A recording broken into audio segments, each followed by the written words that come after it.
Hello and welcome to the Traybakes and More Cooking channel. I'm Callie and today I'm going to be taking you through the steps to make a no-bake fudge squares tray bake like this. Not fudge in the traditional sense, but a base of crushed biscuits mixed with caramel sauce, topped with chocolate.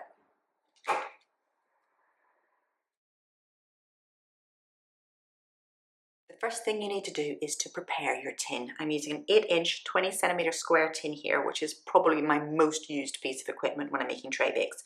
Now, I used to be more particular about this. I would measure and cut my paper to size. Now I just take a sheet, push it into the tin, push it into the corners. Just make sure you leave a little bit of overhang on the sides so you've got something to grab onto to pull the tray bake out when it's set. Another useful tip is to use bulldog clips or clothes pegs or something like that just to hold the paper in place while you're putting your mixture into the tin. Just means it doesn't move around as much and it's a whole lot easier in the end. So that's it, tin prepared, let's get baking. The first thing we're going to do is to crush the digestive biscuits for the base.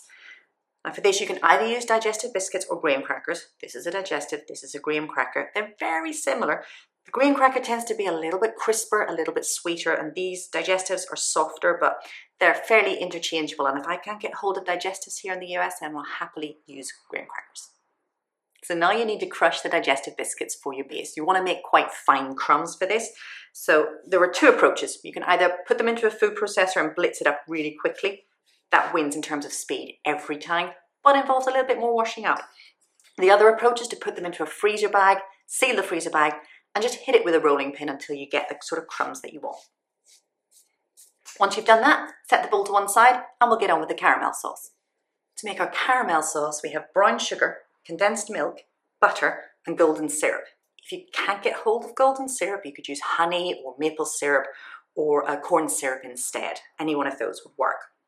So what we're going to do is put these all into a saucepan and then we'll put it on a heat. We're going to bring it to a boil and then simmer it for about 5 minutes until we have a nice, thick, gooey caramel sauce.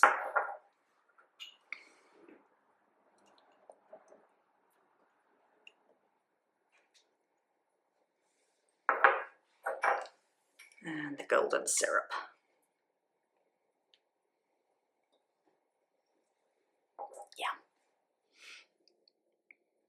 So as you're making the caramel sauce, you want to stir this fairly frequently. It might have a tendency to stick to the bottom of the pan if you're not careful, and you really don't want burnt bits in your caramel.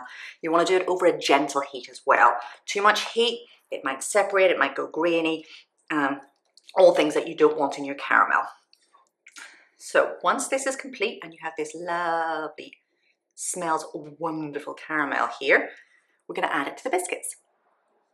So the next stage is really simple. You take your caramel sauce and you mix it in with your crushed biscuits. Just give everything a good stir. It will still be a little bit warm at this point,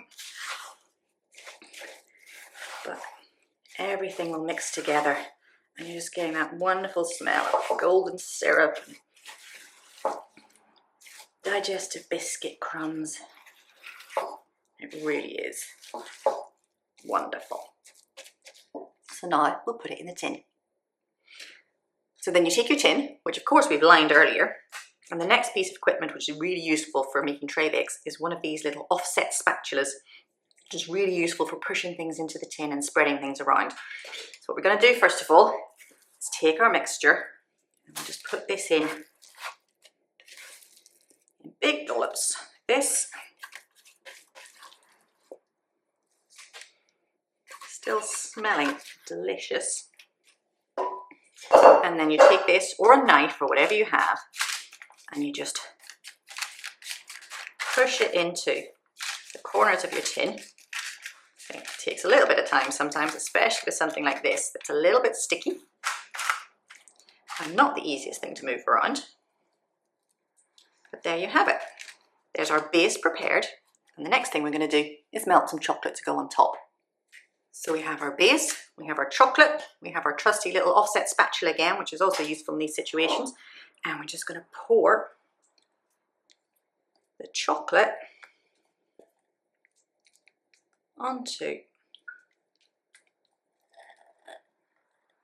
the base like this. And then we'll spread it about and then you put it into the fridge to set for a few hours until everything firms up, and then you can cut it into slices.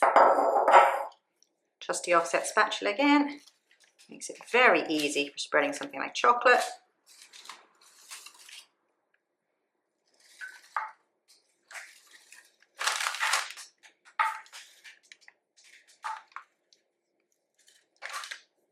You can lick that later.